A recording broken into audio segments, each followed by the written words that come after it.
வேத புஸ்தகத்தை வைத்திருக்கிறவர்கள் யோவான் 15ஆம் அதிகாரம் அதனுடைய 16வது வசனத்தை நாம் வாசிக்க கேட்போம். அதிலே இப்படியாக எழுதப்பட்டிருக்கிறது, நீங்கள் என்னை தெரிந்து கொள்ளவில்லை, நான் உங்களை தெரிந்து கொண்டேன் என்று சொல்லப்பட்டிருக்கிறது. நீங்கள் என்னை தெரிந்து கொள்ளவில்லை, நான் உங்களை தெரிந்து கொண்டேன் என்று ஆண்டவர் சொல்லுகிறார். பல நேரங்களில் நம்முடைய வாழ்க்கையில் இருக்கிற மிக மோசமான மிக கடினமான ஒரு காரியம் என்ன தெரியுமா? தெரிந்தெடுப்பது மிக கஷ்டமான ஒரு காரியம். உதாரணத்திற்கு ஒரு கணவன் ஒரு மனைவியை அவங்க தெரிந்தெடுக்கும் பொழுது எத்தனையோ புகைப்படங்களை பார்ப்பார்கள், எத்தனையோ காரியங்களை அவர்கள் செய்வார்கள். ஆனால் அது தெரிந்தெடுப்பது என்பது வரும் பொழுது அது கொஞ்சம் கடினமாக தான் இருக்கும். ஒரு மருமகள் ஒரு மருமகனை ஒரு புருஷனை அவருடைய வாழ்க்கையில் அவர் தெரிந்தெடுப்பது என்பது என்று சொல்லும் பொழுது கொஞ்சம் கடினமான காரியம்தான். ஆனால் அது தெரிந்தெடுப்பது தேவனுடைய சித்தத்தோடு நம்முடைய வாழ்க்கையை தொடங்கும் பொழுது அது ஆசீர்வாதமாக மாற்றப்படுகிறது. ஆண்டவர் இன்னைக்கு நம்மளை பார்த்து சொல்கிற ஒரு காரியம், நீங்கள் கஷ்டமே பட வேண்டாம், உங்களை நான் தெரிந்தெடுத்திருக்கிறேன். நீங்கள் என்ன தெரிந்தெடுக்கிறதான் கஷ்டமான காரியம், ஆனால் நான் உங்களை தெரிந்தெடுத்திருக்கிறேன் என்று ஆண்டவர் சொல்லுகிறார். இந்த காலை நேரத்தில் ஒருவேளை மனுஷங்க சொல்லலாம், நீ தேவையில்லை, நான் உன்னை கைவிட்டுருவேன். மனுஷங்க பல நேரத்தில் சொல்லலாம், நீ எனக்கு தேவையில்லாத ஒரு காரியம். ஆனால் ஆண்டவர் உங்களை பார்த்து சொல்கிறாரு, மனுஷன் கைவிட்டாலும் பரவாயில்ல, நான் உன்னை தெரிந்தெடுத்திருக்கிறேன், என்னுடைய பிள்ளையாக தெரிந்தெடுத்திருக்கிறேன், என்னுடைய மகனாக என்னுடைய மகளாக உன்னை தெரிந்தெடுத்திருக்கிறேன். உன்னை உள்ளங்கரங்களில் வரைய கர்த்தர் வல்லமை உள்ளவராக இருக்கிறார். அவர் உங்களை தெரிந்தெடுக்கிற தேவனாக இருக்கிறார். இன்னைக்கு லேடிஸை நம்ம ஒரு நல்ல ஒரு டெக்ஸ்டைல் ஷாப் கூப்பிட்டு போனோம் அப்படின்னா, அதாவது கல்யாணம் முடிஞ்ச புருஷர்களுக்கு இந்த காரியம் நன்றாகவே தெரிந்திருக்கும். கூட்டிகிட்டு போனால் காலையில் கொண்டு போய் அந்த டெக்ஸ்டைல் ஷாப்பில் விட்டோம் அப்படின்னா இருக்கிற 1000 துணி தான் இருக்கும். ஆனால் காலையிலேருந்து நைட்டு வரைக்கும் ஒவ்வொரு துணியாக போட்டு பார்ப்பாங்க. அவங்க வாழ்க்கையில் சாட்டிஸ்ஃபேக்ஷன் ஆகவே மாட்டாங்க. அவங்க தெரிந்தெடுப்பதற்கு அவ்வளவு கஷ்டப்படுவாங்க. இன்னைக்கு தெரிந்தெடுப்பது என்பது மனுஷனுடைய வாழ்க்கையில் மிக கடினமான காரியம்தான். ஆனால் ஆண்டவர் அதை ரொம்ப லகுவாக மாற்றி இருக்கிறார், ரொம்ப சிம்பிளாக ஆண்டவர் மாற்றி இருக்கிறார். அதனால தான் ஆண்டவர் சொல்கிறாரு, நீங்கள் என்னை தெரிந்தெடுக்கவில்லை, மாறாக நான் உங்களை தெரிந்தெடுத்திருக்கிறேன். உங்கள் துன்பத்தின் நேரத்தில் நான் உங்களை தெரிந்தெடுத்திருக்கிறேன். உங்கள் வியாதியின் மத்தியில் நான் உங்களை தெரிந்தெடுத்திருக்கிறேன். போராட்டத்தின் மத்தியில் உங்களை தெரிந்தெடுத்திருக்கிறேன். வசனம் சொல்லியிருக்கிறது, கர்த்தர் சிறியவனை புழுதியிலிருந்து எடுத்து, அவர் என்ன பண்ணுறாரு தெரியுமா? ஒரு அழுக்கிலிருந்து நம்மளை எடுத்து, தேவையில்லாத ஒரு இடத்துலேருந்து நம்மளை எடுத்து ராஜாக்களோடும் பிரபுக்களோடும் அவர் உட்கார வைத்து நம்மை அழகு பார்க்கிற தேவனாக இருக்கிறார். அவ்வளவு வல்லமை உள்ள தேவனை நாம் ஆராய்த்து கொண்டிருக்கிறோம். வேத புஸ்தகத்தில் ஆண்டவர் பல மனிதர்களை கர்த்தர் தெரிந்தெடுத்திருக்கிறார். உதாரணத்திற்கு பார்க்க வேண்டுமானால், அன்னாளை கர்த்தர் தெரிந்தெடுத்தார், ஆபிரகாமை கர்த்தர் தெரிந்தெடுத்தார், மோசேயை கர்த்தர் தெரிந்தெடுத்து இஸ்ரவேலின் தலைவனாக மாற்றினார். யோசுவாவை கர்த்தர் தெரிந்தெடுத்தார், காலேபை கர்த்தர் தெரிந்தெடுத்தார். வேத புஸ்தகத்தில் எத்தனையோ மனுஷங்களை ஆண்டவர் தெரிந்தெடுத்திருக்கிறார். இன்னைக்கு ஆண்டவர் நம்மையும் தெரிந்தெடுக்கிறார். நம்மளையும் கர்த்தர் வேறு மனுஷனாக மாற்ற வேண்டும் என்று விரும்புகிறார். நம்மையும் ஒரு வேற லெவலில் ஒரு உயரத்தில் கர்த்தர் கொண்டு வரும்படியாக விரும்புகிறார். இன்னைக்கு ஆண்டவர் உங்களை பார்த்து அதே வார்த்தையை சொல்றாரு, நீங்கள் என்னை தெரிந்தெடுக்கவில்லை, நீங்கள் என்னை தெரிந்தெடுக்கவில்லை, மாறாக நான் உங்களை தெரிந்தெடுத்திருக்கிறேன். நிச்சயமாக கர்த்தர் உங்களை தெரிந்தெடுக்கும் பொழுது உங்கள் வாழ்க்கையை மாற்ற கர்த்தர் வல்லமை உள்ளவராக இருக்கிறார். வேத புஸ்தகத்தில் ஒரு மனுஷனை உங்கள் மத்தியில் சுட்டி காட்டும்படியாக விரும்புகிறேன். அவருடைய பேர் என்ன தெரியுமா? நோவா. ஆண்டவர் அவரை குறித்து ரொம்ப அழகாக தெரிந்தெடுத்து ரொம்ப அழகாக அவரை பார்த்து சொல்கிற ஒரு வார்த்தை என்ன தெரியுமா? ஆதியாகமத்தின் புஸ்தகம் 6ஆம் அதிகாரம் 9ஆம் வசனத்திலே சொல்லப்பட்டிருக்கிறது, நோவா தன் காலத்தில் இருந்தவர்களுக்குள்ளே நீதிமானும் உத்தமனுமாக இருந்தான். எப்படி இருந்தான்? நீதிமானும் உத்தமனுமாக இருந்தான். ஆண்டவர் கொடுக்கிற ஒரு சர்டிபிகேட். ஆண்டவர் நோவாவை குறித்து அவனை தெரிந்தெடுப்பதற்கான காரணம் என்ன தெரியுமா? அந்த இடத்துல எல்லாரும் பாவிகளாக இருக்கிறாங்க. அவன் வாழுகிற இடத்துல எல்லாரும் அக்கிரமம் செய்து கொண்டிருக்கிறார்கள். வேசித்தனம் என்கிற பாவம், தேவனுக்கு பிரியமில்லாத காரியத்தை தங்களுடைய வாழ்க்கையில் அவர்கள் செய்து கொண்டிருக்கிறார்கள். யோசித்து பாருங்க, இப்படிப்பட்ட ஒரு சூழ்நிலையில ஆண்டவர் நோவாவை தெரிந்தெடுத்ததற்கான ஒரு காரணம் என்ன தெரியுமா? நோவாவை சூஸ் பண்ணதுக்கான ஒரு காரணம் தெரியுமா?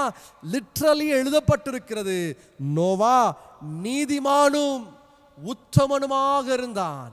தேவனுக்கு பயப்படுகிற நீதிமானாக வாழ்ந்தான், தேவனுக்கு பயப்படுகிற உத்தமனாக வாழ்ந்தான். உலகத்திலே வாழ்கிற ஜனங்கள் ஒருவர் கூட நோவாவை குறித்து குறை சொல்ல முடியாத ஒரு மிக அழகான வாழ்க்கையை வாழுகிறார்.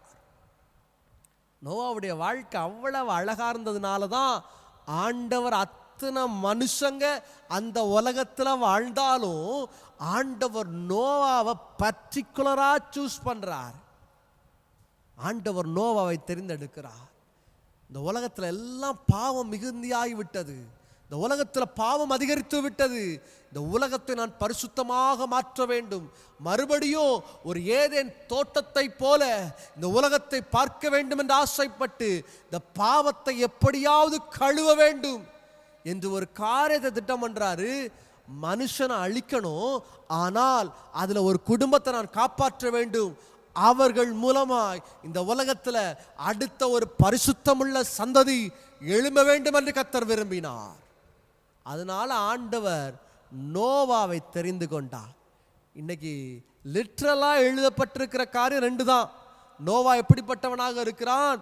உத்தமனும் நீதிமானுமாக இருக்கிறான். இது எழுதப்பட்டிருக்கிறது. ஆனால் நோவாவுடைய வாழ்க்கையை குறித்து சொல்லப்பட்டிருக்கிற ரெண்டு ரகசிய வேத புஸ்தகத்தில் எழுதப்பட்டிருக்கிறது. நோவாவுடைய கேரக்டரை குறித்து ரொம்ப அழகா ரெண்டு காரியம் எழுதப்பட்டிருக்கு. இந்த உலகத்தில் வாழ்கிற மனிதர்களை நாம் பார்த்துருப்போம்.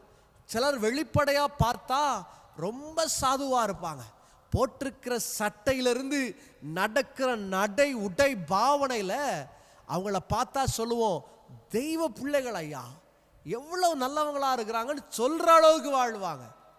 ஆனா கொஞ்சம் ஆழமா போய் பார்க்கும்போது தான் தெரியும், என்னடா இப்படி இருக்குதேன்னு சொல்ற வாழ்க்கையை வாழ்வாங்க. ஆனா சிலரை பார்க்கும்போது வெளியரங்கத்தில் பார்த்தா காட்டுமிராண்டிய போல இருப்பான்.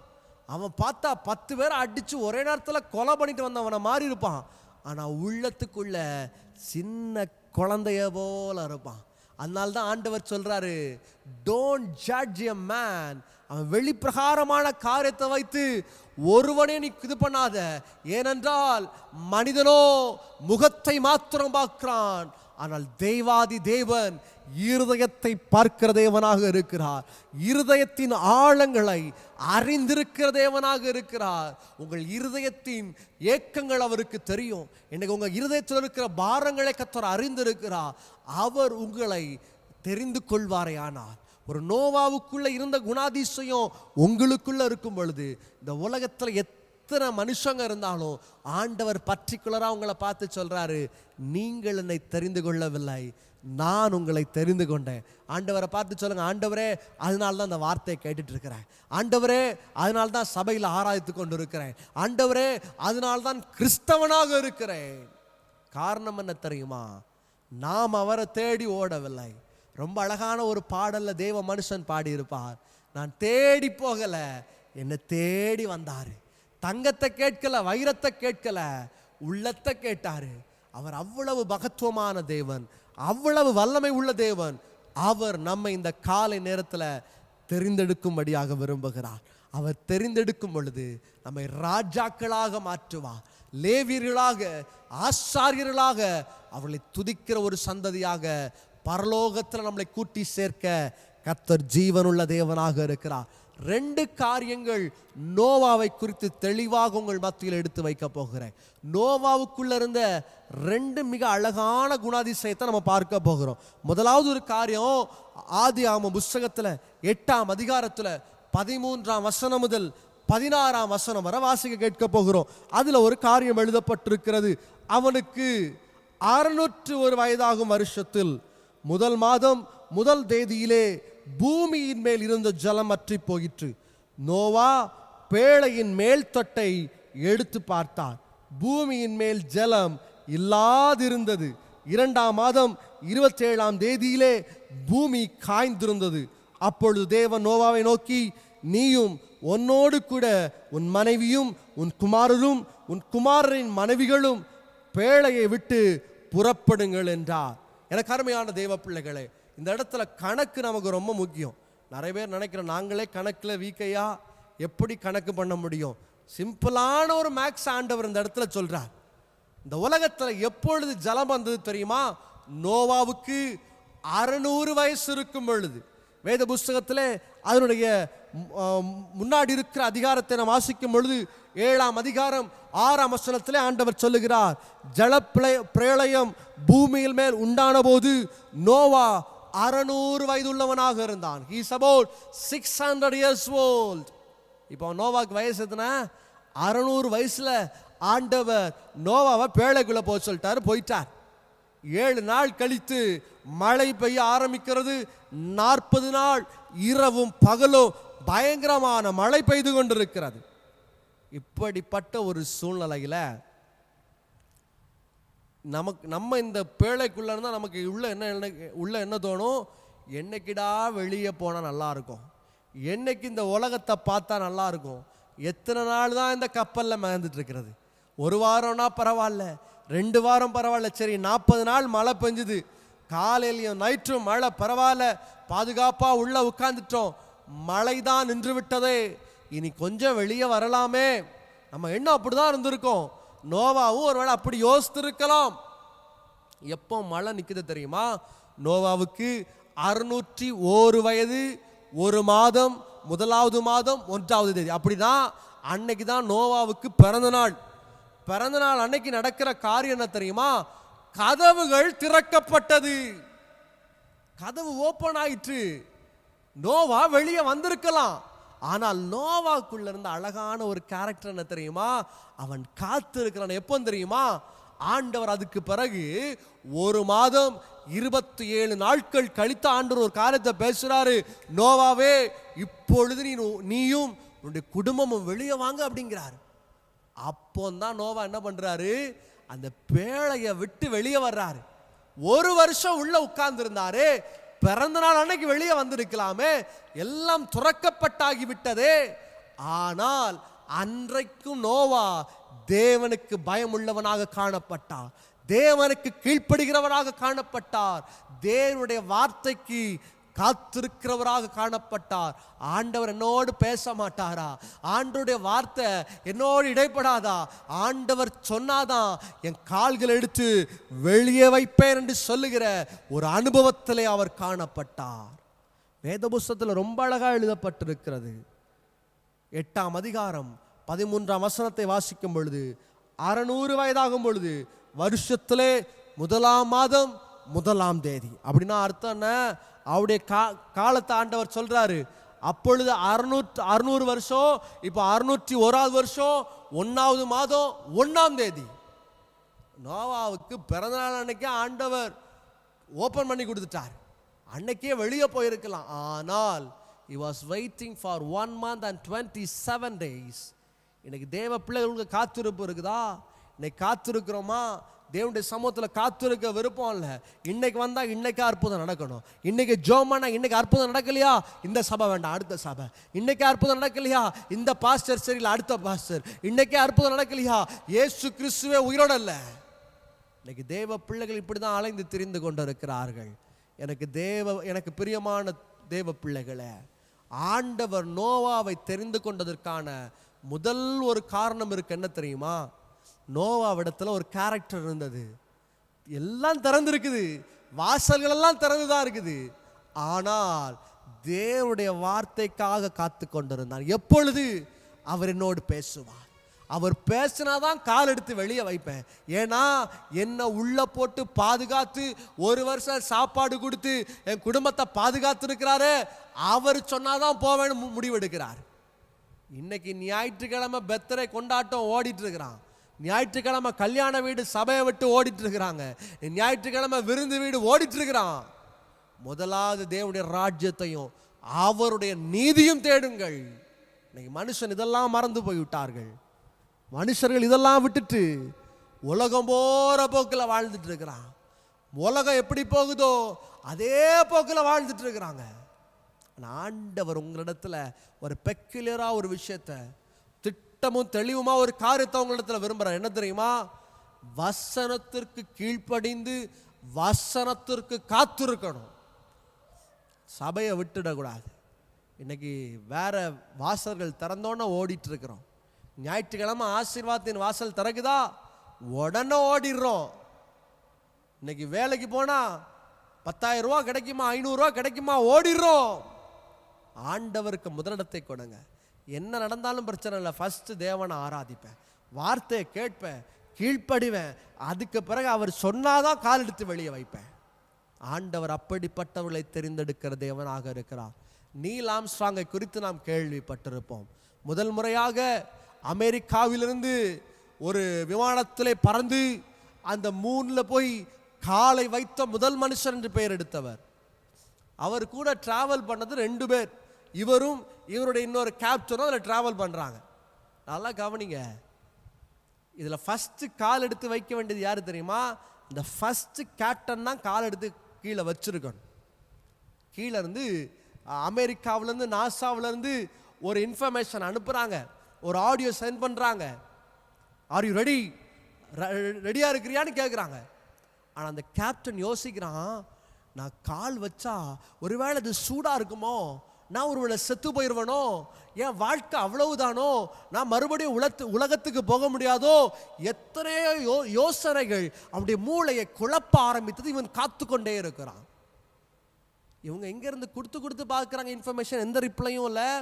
ஆனால் Neil Armstrong he was a second officer தான், 2வது ஆஃபீஸர் தான். ஆனால் இவரும் காத்து கொண்டிருக்கிறார். எதுக்காக தெரியுமா? எப்பொழுது என்னுடைய பெயரை சொல்லுவார்கள். அந்த பேரை சொல்லிட்டான்னா நான் கால் எடுத்து கீழே வச்சிருவேனே, என் பேரை சொல்லிட்டா உடனே காலை தூக்கி கீழே வச்சிடலாமேன்னு வாஞ்சையோடு இருக்கிறார். நடந்த காரியம் என்ன தெரியுமா? அவருக்காக காத்திருந்து பார்த்தாங்க, அவர் எந்த ரிப்ளையும் கொடுக்கல. அடுத்த சத்தம் கேட்கிற, Neil Armstrong are you ready? அடுத்த செகண்ட் சொன்னார், எஸ் நான் ரெடியா இருக்கிறேன், காலத்துக்கு கீழே வை அப்படின்னாங்க. கிடைக்க வேண்டிய ஆப்பர்ச்சுனிட்டி அந்த ஃபர்ஸ்ட் கேப்டனுக்கு, ஃபர்ஸ்ட் ஆஃபீஸருக்கு கிடைச்சிருக்கணும். ஆனால் இந்த செகண்ட் ஆஃபீஸர் தயாராக இருந்தார். வசனத்தை, அந்த வார்த்தையை கேட்க வாஞ்சையோடு இருந்தார். வார்த்தை வந்தது, சட்டுன்னு கால் எடுத்து கீழே வச்சாரு. இன்னைக்கு உலகத்திலேயே ஒரு பேரு, அழிக்க முடியாத ஒரு பேரை அவர் எடுத்து விட்டார். இன்னைக்கு சின்ன பிள்ளைங்கள்லாம் படிக்க ஆரம்பிக்கிறாங்க. The first man who landed his feet in the moon என்று சொல்ல போனால் நீல் ஆம்ஸ்ட்ராங் என்று சொல்லுகிறார்கள். காரணம் என்ன தெரியுமா? அவன் வெயிட் பண்ணிட்டே இருந்தான், ஆவலோடு இருந்தான்.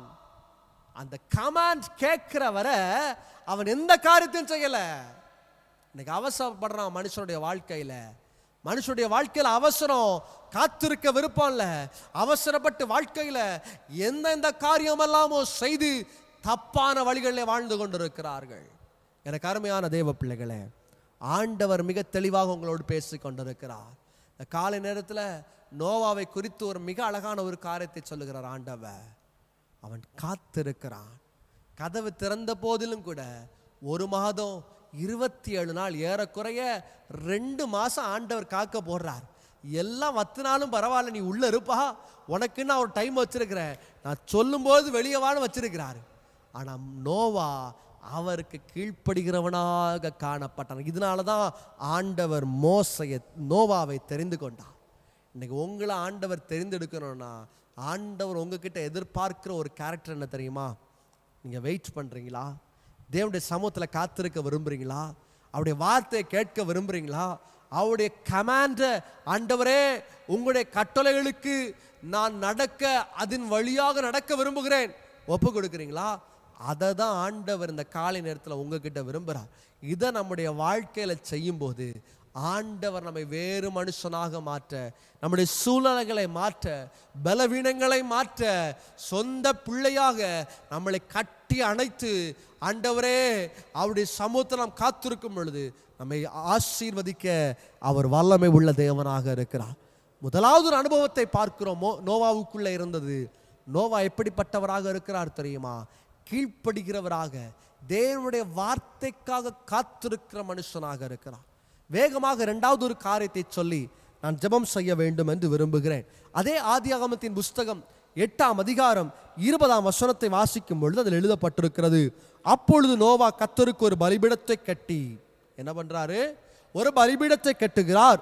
சுத்தமான சகல மிருகங்களினாலும் சுத்தமான சகல பறவைகளினாலும் சிலவற்றை தெரிந்து கொண்டு அவைகளை பலிபீடத்தின் மேல் தகன பலியாக பலியிட்டார். என்ன பண்றாரு? கப்பலை விட்டு ஆளு கீழே இறங்கியாச்சு.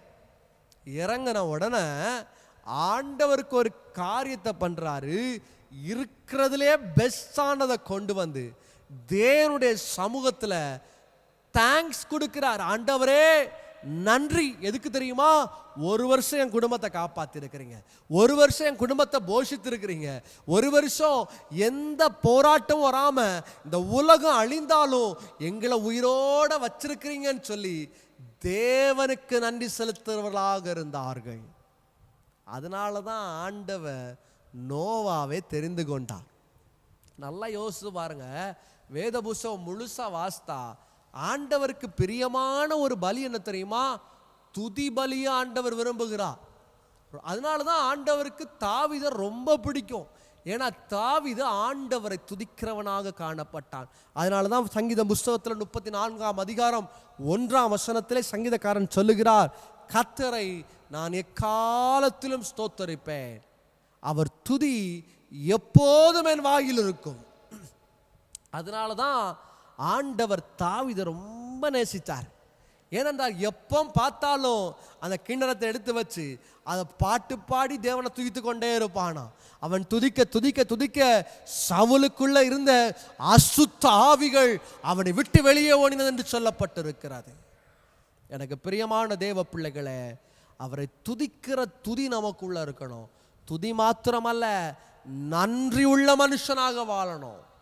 எனக்கு சொல்லுவாங்க, 10 ரூபா பிஸ்கட்டை போட்ட நாய் என்னைக்கு பார்த்தாலும் வாலாட்டிட்டு வரும் அப்படிம்பாங்க. ஆனா நீ எவ்வளவுதான் நன்மை செஞ்சாலும் மனுஷன் நன்மை அற்றவனாகவே இருக்கிறான். இன்னைக்கு மனுஷனுக்கு கொடுத்து பாருங்க, அவன் கொடுக்கிற வரைக்கும் தான் வாங்கிட்டே இருப்பான். ஆனா என்னைக்கு நீங்க அந்த 5 ரூபாவை ஸ்டாப் பண்றீங்களோ உங்களை பார்த்து சொல்லுவான், இவன்லாம் ஒரு மனுஷனா, இவன்லாம் ஒரு மனுஷன், உருப்படாதவன் அப்படின்ட்டுருவான். ஆனால் நாய்க்கு ஒரு நாள் தான் கொடுத்துருப்போம். ஒரே ஒரு நாள் ரோட்டில் நிற்கும் போது நம்ம சாப்பிட்டுட்டு போட்ட ஏதோ 2 துண்டு பிஸ்கட் இருந்திருக்கும், அது தூக்கி கீழே போட்டு போயிருப்போம். அடுத்த முறை நம்மளை பார்க்கும்போது அது வாலாட்டிட்டு வந்து நிற்கும். காரணம் தெரியுமா? நன்றி உள்ளதாக இருக்கிறது. ஆண்டவர் அப்படிப்பட்ட இருதயத்தை தான் இன்னைக்கு தேடிட்டு இருக்கிறாரு. அப்படிப்பட்ட தேவ பிள்ளைகளை தான் ஆண்டவர் தெரிந்தெடுக்கிற தேவனாக இருக்கிறார். எனக்கு ஆண்டவர் நம்மிடத்தில் என்ன விரும்புகிறார் தெரியுமா? நன்றி உள்ள பிள்ளைகளாக வாழ வேண்டும். நோவா அந்த அவ்வளவு ஸ்ட்ரகிள் மத்தியில், அவ்வளவு மழையின் மத்தியில் வாக்குரைத்த தேவன் காப்பாற்றினார். வாக்குரைத்த தேவன் குடும்பத்தை ஆசீர்வதித்தார். வாக்குரைத்த தேவன் குடும்பத்தில் போராட்டங்களை மாற்றினார் என்று அவர் செய்த ஒரு காரியம் என்ன தெரியுமா? தன்னை ஒப்பு கொடுக்கிறார். தேவனுடைய சமூகத்தில் இருக்கிற பெஸ்ட்டை கொண்டு வந்து ஒரு தகன பலியாக ஒப்பு கொடுக்கிறார். வசனம் சொல்லியிருக்கிறது, உங்களை நீங்கள் தேவனுடைய சமூகத்தில் கொடுக்கிறது தான் உண்மையான ஆராதனை. தகன பலியாக ஒப்பு கொடுக்கிறது, ஆண்டவரே என்னை ஒப்பு கொடுக்கிறேன்ப்பா, என்னை வேறு மனுஷனாக மாற்றும், என் நெருக்கங்களை மாற்றும், என் பொருளாதார சூழ்நிலைகளை மாற்றும், இன்னைக்கு என்னுடைய இருதயத்தை நான் உடைக்கிறேன், என்னை பரிசுத்தமுள்ளவனாக மாற்றும் என்று கேட்கிறீங்கல்ல, அதுதான் தேவனுக்கு பிரியமுள்ள ஆராதனை. இன்னைக்கு ஆண்டவர் அதை தான் உங்களிடத்தில் எதிர்பார்க்கிறார். இன்னைக்கு அதை மட்டும் தேவனுக்காக கொடுத்து பாருங்கள். நிச்சயமாக தேவ பிள்ளைகளை கர்த்தர் உங்களை பெருக பண்ணுவார், சூழ்நிலைகளை மாற்றுவார், நெருக்கங்களை மாற்றுவார், வேதனை நாட்களை மாற்றுவார். ஒப்பு கொடுங்க தேவனுடைய சமூகத்தில். ஆண்டவரே, இவ்வளோ நாள் நீங்கள் செஞ்ச நன்மைகளை நான் மறந்துட்டேன்ப்பா, நீ இவ்வளோ நாள் எத்தனை நன்மைகளை செஞ்சுருக்கிறீங்க, உயிரோட வச்சிருக்கிறதே கர்த்தர் நமக்கு பாட்டின பெரிய நன்மை. இன்னைக்கு எத்தனையோ மனுஷங்க உயிரோட இல்லை, எத்தனையோ மனுஷங்க பணபலன் வாய்ந்தவர்கள் உயிரோட இல்லை, ஆனால் குப்பை என்று தள்ளப்பட்ட நம்ம, தேவையில்லை என்று தள்ளப்பட்ட நம்மை ஆண்டவர் இன்னைக்கு உயிரோட வச்சிருக்கிறார்னா அது தேவ கிருபை. ஒப்பு கொடுத்து பாருங்கள், கர்த்தர் உங்களை தெரிந்து கொள்வார், கனி கொடுக்கிறவர்களாக மாற்றுவார். நீங்கள் எதை கேட்கிறீர்களோ உங்களுக்காக பிதாவின் வலது பார்சத்தில் உட்கார்ந்து உங்களுக்காக மன்றாடி செய்து முடிக்க கர்த்தர் வல்லமை உள்ளவராக இருக்கிறார். இன்னைக்கு அவரை தான் ஆராய்த்து கொண்டிருக்கிறோம், அவர் தான் துதித்து கொண்டிருக்கிறோம். தேவ பிள்ளைகள், நீங்க அறிந்திருக்க வேண்டிய 2 காரியத்தை நோவாவுடைய வாழ்க்கையின் ஆழத்திலிருந்து சொல்லி இருக்கிறேன். முதலாவது பார்க்கிறோம், கதவெல்லாம் திறந்தது, மேல் கூரைகள் திறக்கப்பட்டது. ஆனால் நோவாவோ, he was waiting inside the ark with his family. குடும்பத்தோடு காத்திருக்கிறார். எதற்காக தெரியுமா? for the word of God, for the command of God. அவர் எனக்கு ஒரு கட்டளை இடட்டும், அவர் கட்டளை இட்ட பிறகுதான் கால் எடுத்து வெளியே வைப்பேன். இன்னைக்கு ஆண்டவர்கிட்ட பொறுத்தவரை பண்ணுங்க, ஆண்டவரே நீங்க சொன்னாதான் இந்த காரியத்தை செய்வேன். வாசல்கள் திறந்திருக்கும், ஆசீர்வாதத்தின் வாசல்கள் எங்க பார்த்தாலும் திறந்திருக்கும். ஆண்டவர்கிட்ட கேளுங்க, ஆண்டவரே எந்த வழியில நான் போகணும், ஆண்டவரே எந்த வேலை நான் செய்யணும், எந்த காரியத்தை கையிட்டு செய்யணும்ப்பா, நீங்க சொல்லுங்கப்பா, நான் செய்கிறேன், நீங்க சொல்லுங்க, நான் செய்ய வாஞ்சையா இருக்கிறேன். வாஞ்சையா இருக்கிற தேவ பிள்ளைகளை கர்த்தர் ஆசீர்வதிப்பார். 2வதாக ஒரு காரியத்தை பார்க்கிறோம், மிக அழகாக எழுதப்பட்டிருக்கிறது. He had a heart of giving thanks to the Lord. தேவனுக்கு நன்றி செலுத்துகிற மனுஷனாக, தேவனுக்கு துதிபலி செலுத்துகிற மனுஷனாக, தேவனுடைய ஆலயத்தில் தேவனை ஆராதிக்கிற ஒரு பலிபீடத்தை அவர் கட்டுகிறார். எனக்கு தேவனுடைய சமூகத்தில் ஆண்டவரை பார்த்து சொல்லுவோம், ஆண்டவரே நான் உங்களுக்கு நன்றி செலுத்துறேன்ப்பா. அன்னாலை தேவன் ஆசீர்வதித்தார். வசனம் சொல்லியிருக்கிறது, அவனை பால் மறக்க பண்ணின பின்பு ஒரு மரக்கால் மாவையும் ஒரு துருத்தி எண்ணெயும் ஒரு துருத்தி திராட்சரசத்தையும் பலி கொடுப்பதற்காக காளைகளையும் தேவனுடைய சமூகத்திற்கு அவள் கொண்டு வருகிறாள். செஞ்சாரு, இவளும் செய்கிறாள், நன்றி பலி செலுத்துகிறாள். இன்னைக்கு தேவனுக்கு நாம் நன்றி பலி செலுத்துவர்களாக காணப்படும் பொழுது நிச்சயமாக கர்த்தர் நம்முடைய வாழ்க்கையில் பெரிய காரியங்களை செய்வார். நோவாவை தெரிந்து கொண்ட தேவன், ஒரு பெரிய அழிவு நம்மை சுற்றி இருக்கிறது. சீக்கிரமாக இந்த உலகம் ஒரு முடிவுக்குள்ளே கடந்து வரும் பொழுது உங்களையும் உங்க குடும்பத்தையும் கர்த்தர் ஆசீர்வதிக்க வேண்டுமானால் உங்களுக்குள்ள இருக்க வேண்டிய 2 குணாதிசயத்தை உங்களுக்கு சொல்லி இருக்கிறேன். இந்த 2 குணாதிசயத்தை இன்னைக்கு அக்செப்ட் பண்ணுவோம். ஆண்டவரே நீர் எனக்காக பேசி இருக்கிறேன், ஆண்டவரே உம்முடைய வார்த்தை என்னோடு கூட பேசி இருக்கிறது, நன்றி ஆவியானவரே என்று சொல்லி தேவனுடைய சமூகத்தில் உங்களை ஒப்பு கொடுங்கள். கர்த்தர் உங்களை ஆசீர்வதிப்பாராக.